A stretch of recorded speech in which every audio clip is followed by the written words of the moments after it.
Hello all. Annamalai tiger reserve తమిళనాడులో western Ghats లో ఉన్న అన్నామలై హిల్స్ లో ఉంది. ఇక్కడ pre monsoon wild life estimation ని స్టార్ట్ చేశారు. ఈ టైగర్ రిజర్వ్ యొక్క విస్తీర్ణం 1480 స్క్వేర్ కిలోమీటర్స్. ఈ టైగర్ రిజర్వ్ కి ఈస్ట్ లో పరంబికులాం టైగర్ రిజర్వ్, సౌత్ వెస్ట్ లో Chinnar wild life sanctuary and Eravikulam national park ఉన్నాయి.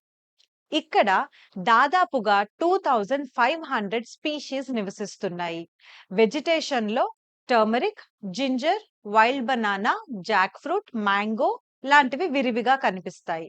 అలాగే వైల్డ్ లైఫ్ కొస్తే టైగర్, ఏషియాటిక్ ఎలిఫెంట్, జాకెల్, జంగల్ క్యాట్, సాంబార్ వంటి యానిమల్స్ ని చూడొచ్చు. ఇక్కడ కద్రా, ముదువార్, మలాసార్, ఎరావళార్, పులయార్స్ వంటి ట్రైబ్స్ నివసిస్తారు. Thank you. జై హింద్.